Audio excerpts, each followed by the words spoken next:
Hi everyone, welcome to episode 1 of the Visibility Sessions. I'm Dina Berman, PR expert, and today I am very excited to be joined by Jules White, website and SEO marketing consultant. Welcome, Jules. Hi, it's so great to be here. And I first met Jules at a networking event a few months ago, and I remember we were talking about this idea of being recommended on an AI search and being recommended on places like ChatGPT. And I was so fascinated by that. And I remember at the time, I was like, we need to talk more about this. So I am really, really excited for this session today, because it's all about how you can actually get recommended in AI searches. So before we dive into that, let me tell you a bit more about Jules. She's a website and SEO marketing consultant. She's the founder of the Website Success Hub. She helps beauty, health, and wellness businesses who are tired of chasing likes on social media or wasting money on ads. And she helps them make their website work harder so that more of the right people find them, book with them, and buy from them. That way they can grow with clarity instead of constant hustle. I absolutely love that. And I'm always really up for hearing about ways that businesses can grow without social media or in addition to social media, which is a lot of what I help with PR as well. Tell us more about how you ended up doing what you do now. You just reminded me actually of that event we met at was one of the things that sparked this whole thing of becoming ChatGPT famous. Somebody said that at that event, so it's funny actually. It just reminded me of that. But yeah, my background is beauty and holistic therapy, so I was a therapist for many years. But I always did the marketing in the salon as well. So back even before the internet, when we had paper brochures, I was the one that was doing it. So I always had that sort of split role. And I built my first website in 2007. So I'd always kind of done that part as well. And pre-COVID, I kind of knew it was time for a change. I knew I was at that point where I wanted to do something different. And when I learned to build websites properly then at that point. And when I left my salon job, I thought I was going to be building websites. But I quickly realized that what I actually love to do is look at a website and tell you what you can do differently to actually get it working. And because I was building all these websites and then finding, okay, what do we do with it now? How do we actually get people to find this website? How can we actually get some traffic to the website? And I realized after I'd been, I was still on the salon's Google business profile. It was a few months after I'd left the salon. And I looked at it and I saw that they'd had something like, I think it was 3,000 impressions on one image. Oh, wow. And that was a bit of a light bulb moment for me. And so I actually got into SEO through Google business profiles and through optimizing Google profiles for people. And it kind of just fell in love with that thing of unpicking what's there and where the opportunities are. And that's how I kind of went into the SEO route. And then obviously everything's evolving. What the things are evolving with ChatGPT and all of the other LLMs that are now here and available to us. And the way people search is changing. And that's how I've kind of ended up going down this route. And yeah, really interesting conversation with you that PR is such a big part of this. So yeah, it's great for us to have this opportunity to just chat about this and see, how we can help people to understand what to do, because there are some different things that people will need to do, really. Yeah, and I think that it's something that so many people are interested in, because like you say, the idea of using these different AI searches, it's becoming so popular now. Like, people are going on to ChatGPT or whatever it is and saying, where can I find a local, whatever it is, whatever service they're looking for, business that they're looking for. And that is becoming the way that a lot of people are finding the places that they're going to hire and work with. And also, when you do a Google search now, it comes up with the AI overview. That's going to be at the top of the search rankings anyway. It's pulling it, isn't it, from... Yeah, absolutely. So Google's a massive part of this, massive part of AI and AI development. There's so much that Google's involved with. And yeah, we've all seen those AI overviews at the top of the page, but Google's got its own AI mode as well, and Google Gemini. So Google's very much involved in all of this, really. So, and Google is still over 90% of the market share of search. So Google's not going anywhere. And it takes time, as much as especially if where we are more in the online world and where we're very techy, we are using it. But it does take time for this to roll out to the general public as well, I think, really. Yeah. And I think as it gets more, smartphones have this just built in as the way it works. That's then how people tend to sort of adapt, or what's the word, adopt it really, and just start using it. But it's not, things aren't changing overnight. They are changing very, very quickly, but not overnight really. So now's a really good time to get into it though, isn't it? Because you always want to be like an early adopter of these things. Yes. And if people are starting to change their habits around searches and things like that, I want to get in on it now. Yeah, definitely. It's a bit like when the internet first came out and there were some businesses that kind of went onto the internet and they were there, and they would definitely be the ones that were, it's almost like I've heard it described as a land grab opportunity really. So yeah, the businesses that are paying attention to this now there's definitely opportunities there really. Yeah. Okay, so when we're talking about AI search, what does that mean and why does that matter? Because I know I often say ChatGPT, but obviously it's not just ChatGPT, is it? No. So it's anywhere where there's actually an AI element built in that people can search with. So it could even, like I use Notion and there's AI built in with that. So it can be anywhere where somebody's using an AI agent, an LLM. So there's also Claude, Perplexity are the other big ones, but it's basically been built into every new platform that comes out, and most existing platforms are building AI in. And so it's actually just making sure that when people are asking and prompting those AI searches in there, that our business is the one that's recommended, that actually we are doing the things that can help us to be the one that's recommended there really.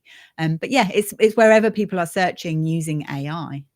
Yeah. Okay. So let's get into it then. What do tools like ChatGPT actually look for in the websites and the content that they're recommending? So I think one of the big things that is kind of the difference with this versus just SEO, where it was optimizing keywords, just putting keywords into websites, because AI can go out and search through the whole of the internet and can do that almost instantly, well, it is instantly, then it means that it can look for the best results for that particular person who's doing that search. And this has always been something that Google wanted to do anyway. Google wants to deliver the best results for the customers, and the customers are the people that are doing the search. But now, because these LLMs have so much more understanding of us as the user, it knows whether, like, we've been looking for lots of things for my mum. My mum's moving house at the moment, so we've been looking for lots of furniture and all of those kind of things for her, and it understands some of my mum's limitations and health concerns and those kind of things. So it means it can deliver really, really personalized results.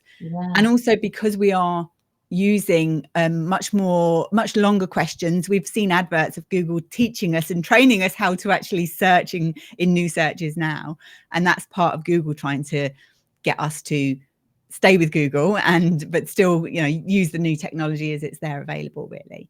So it's really that they want to know that you as a business are going to give the best results to the person who's doing the search, and that you are also trustworthy, that there's a positive sentiment about your business throughout the internet. And this is one of the big things. So the basics of SEO need to be in place, and probably about 80% of AI optimization is SEO. So making sure that your website is readable, and that's like the back end code is readable. Your pages are set out in a structured way with things like proper headings and structured data and all the things that happen in the back end of your website builder.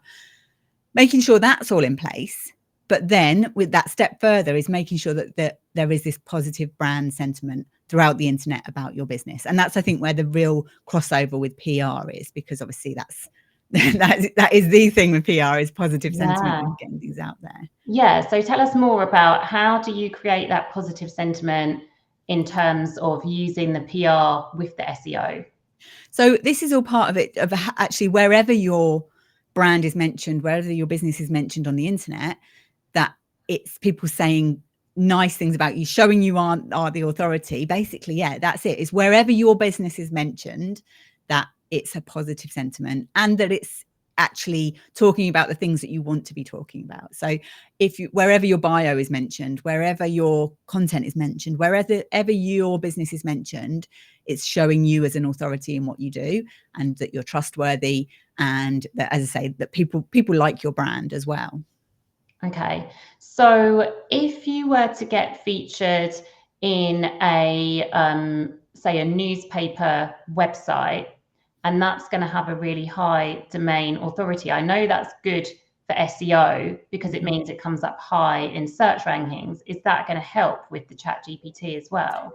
It does, but it's also things like Reddit and Quora and forums. I think actually they will become even more important. Yes, it's great to have some high authority links coming into your website, those backlinks from PR. That's brilliant. But I think it's more that because PR is something, and a bit like SEO, it's something that you can kind of not gamify, that's not the right word, but people can throw big budgets at it and look very they look like everything's in place, but actually those things, like the real people using your business, I think that's actually going to be more important. So things like consumer reviews, like genuine consumer reviews, and what people are saying across the internet, not just what big brands are saying about you. So yes, that's definitely part of it, but it's only only part of it, really. Yeah. And so from a PR perspective, if you're getting featured in lots of different places, then in like smaller websites, smaller sort of, I don't know, podcasts and publications, and as well as bigger ones, is that going to be helpful? I think that definitely will. I think the more content you can get out there about your brand that is delivering that same message about what you do. Yeah.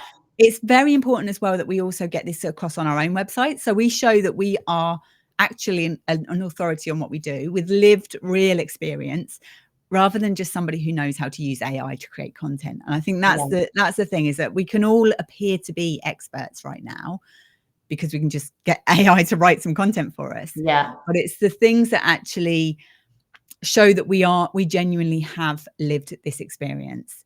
So things like I keep mentioning, like reviews and those kind of things, that helps. Also case studies, those kind of things that we put on our own website can be really helpful with this. That it just shows it's as I say, it's all about showing that you are an actual authority in what you do, and that there is this positive brand sentiment, really. So it's kind of like that holistic approach, basically, like having your website up to date, having your testimonials being mentioned in different places on the website, and having the consistency as well. Because I think definitely from a PR perspective, the more that you do PR, the better. You don't just want it to be like a one and done thing. You want to have that consistent PR, because then it compounds. And I guess from the perspective of ChatGPT being able to just keep finding that content on the internet that shows, you know, this subject, you're an authority in that subject. Yeah, definitely. And I think it's something as you were talking there, something that just came into my mind is the fact that it's like everything else. It's very nuanced, that actually for some businesses, getting something that would help them more to show themselves as an authority might be an article from a local newspaper, or from their local chamber of commerce, or something like that, might actually deliver a lot more clout in this circumstance than an article in Forbes. So yes, that's great. We always kind of think, oh yeah, you want the big stuff, but actually especially for smaller local businesses, that more relevant PR content is, and this is probably something that you could talk about more in terms of how that can actually sometimes benefit your business a lot more, really, if you've got these more relevant content and more relevant PR, I think. Definitely. I think, yeah, being in the places that are getting you in front of your ideal clients. And that is what we both help our clients with. If you do it from the SEO perspective, it's like, if you are a local business, using that SEO to get in front of local people. And definitely it's the same with PR, looking at where are those ideal clients, and if it makes sense for you to get into local press so that you can raise your profile in the local area, that's going to be massive. So that's really interesting that presumably ChatGPT and the other AI searches will take that into account and see the relevancy of it as well. Yeah, definitely. And also it's probably more likely to be able to actually find those smaller publications that may not be the ones that are on page one or in position one in Google. And what we're actually finding with a lot of the answers that are being delivered by ChatGPT, etc., is that it's businesses that aren't necessarily on page 1 of Google. So it's the ones that still Yeah. are ranking, because obviously Yeah. everything still needs to be able to be readable by the bots. But it's the smaller businesses. I think this is actually a really good opportunity for small businesses to get in there and actually, you know, as long as their content is readable, then it's a good opportunity to be able to stand out against the big brands, really. So that was going to be my next question. Is it worth it for the smaller businesses to be doing this? It's not something that's just for big brands and big businesses. No, definitely not. And I think especially for local businesses as well, if somebody is asking ChatGPT, you know, who's the best hairdresser near me, where's the best place to go for Mexican food near me. We were just away this weekend, and I was asking ChatGPT about the itinerary and what kind of things we should do, and it was so helpful. And actually, just being able to get it to go off and do that, I think that this is really important. We want to be the businesses that are being recommended here, really. Yeah. So what are some of the things that you can actually do on your own website to make it more kind of AI friendly? So definitely making sure that you've got your SEO basics in place, as I say. So making sure that your content is readable, that you have actually submitted a sitemap to Google. That's something that a lot of businesses don't do, or don't realize they need to do that, which helps Google then to be able to actually read through the content on your website and understand how your pages all link together. Making sure that your content is in short paragraphs, that can be really helpful as well. So you don't have big walls of blocks of text. If you think about those AI overviews and what we see in the top of the search results, then it normally is those shorter, more concise paragraphs, but also things that can be taken out of context as well. So if you were a salon and you were talking about a particular type of facial, rather than and you've got a frequently asked questions, or you've got a paragraph about it, rather than just saying, how would this help me, having it as a title as, how will this facial help my dehydrated skin, or something like that, it's much more likely then that the LLMs will actually take that and cite that in the search results, really. So making sure we do that, making sure that the structured data, as I mentioned, the actual heading structure. So the structure of your page is set up in the way that we like to see for SEO, and that the bots need to be able to read your pages. So I always say to bring it back, think of it like an English essay, where if you were writing an essay, you would have one heading at the top. That would be your H1 heading, and your website builders often set us up to fail with this, because people end up using it for styling, to make the page, make it look pretty. But actually, this is designed to help the bots that are reading through your website to be able to understand, oh, this is important because it's a heading, or this is important because it's bold. So it should be able to look through that page and immediately understand what that page is about. And then we can add structured data or schema markup into the page. That's something that a lot of website builders do this built in. Like it's something that you can just change some settings in your website builder. But also AI is really good at helping with this as well. So if you don't have that built in, then you can actually quite easily generate some structured data. And that is something you don't see in the front end of your website, but that really helps for whichever bot, whether it's Google bots or whichever bot is actually reading through your website, helps it to understand your pages better. And then things like optimizing your images. So making sure that your image file name, ideally, and your alt text is mentioning the things that you want to be the authority on, the things that you want this page to show up for. Then doing that as well, that helps massively. And I think that those are kind of the main ones. So obviously optimizing page titles and descriptions and those kind of things that we want to do for SEO is the first step to all of this. And then trying to get some links into those pages. So when you're doing the PR, making sure that you're thinking about which page of your website would be the best one to give as a link, because quite often I think people just get loads of links coming into their homepage. But actually, if you're talking about one specific thing that relates to a service that you do, it would probably be better to try and get a link coming into your services page. So yeah, that's that. I think that's did that answer that question? Yeah. And so when you're doing kind of the back end stuff, would that be using something like, I know like the Yoast plugin can help with SEO, I guess, for people that aren't so techy? Do things like that help?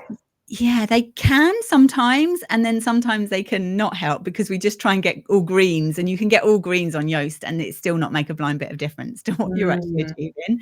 And I think this is often the problem when people work with agencies, is if you've not taken some time to think about the strategy and think about what you actually want to be known for and what the core topics are that you need to be talking about. And that's where I think it's different now, because it's not just about keywords. It's not just about stuffing keywords into our pages. It's actually showing us ourselves as the authority in what we do. So working out what are those authority topics that we need to be known for, and working out which page of our website is most appropriate for that, and then optimizing those pages, I think, really. And again, that comes back to the PR part of it, of actually building that brand authority, really. Yeah. It's interesting that you said, like, working out what you want to be known as an authority in, because definitely from a PR perspective, when I'm working with clients, we'll look at, okay, if you're going to be sharing your expertise, what do you want to be known for? Like, what are the expert topics that are your sort of main topics that you want to be sharing in the press when you're doing an interview or an article or whatever it is, so that that's what you become known for. And I guess if you have that clear, you can use that across your SEO and your PR strategy, and it all works together.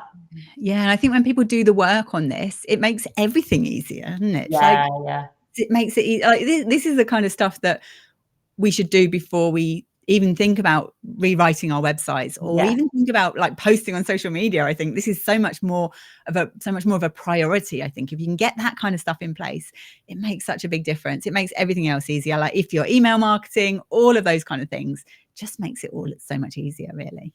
Yeah. It's like that foundational piece. Is there anything we should stop doing on our websites?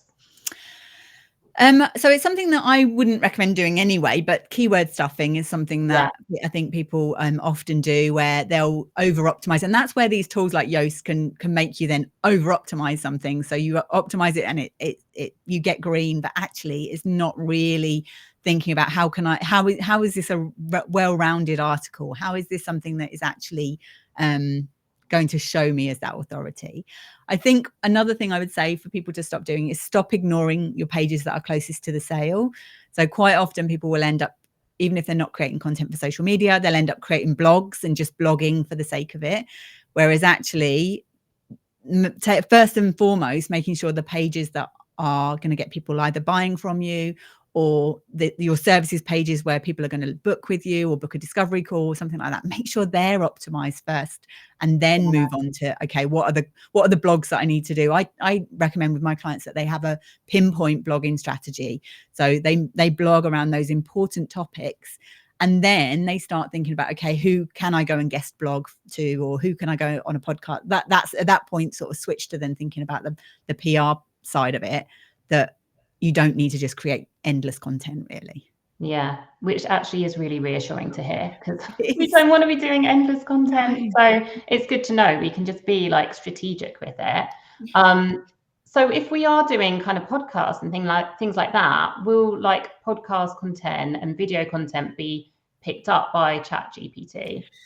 So this is something where it's definitely getting better, and Google has been getting better and better at actually being able to understand audio content and understand video content a lot better.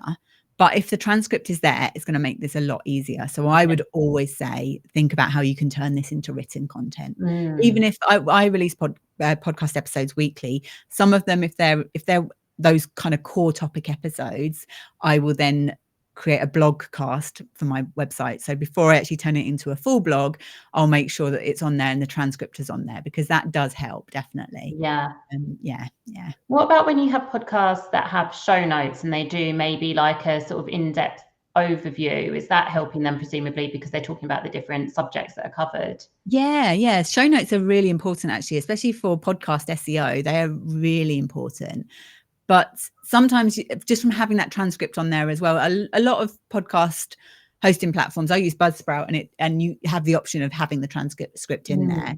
And I definitely think there will be things in there that you maybe will miss that you've talked about on the podcast, that if you had it there in the show notes, if you had everything in the show notes, it wouldn't necessarily, it would just be too long. But they are important, definitely. Yeah. Yeah. Okay. So when you're thinking about the optimizing for AI search, is that going to help then with your Google search as well? Because ideally we want to be just found everywhere, don't we? Yeah, definitely. This is all about being found everywhere, actually. Yes. So the work that you're doing to show up in AI search and show up in SEO is very interchangeable, really. So as I say, 80% of showing up in AI search is SEO anyway. So get that bit in place.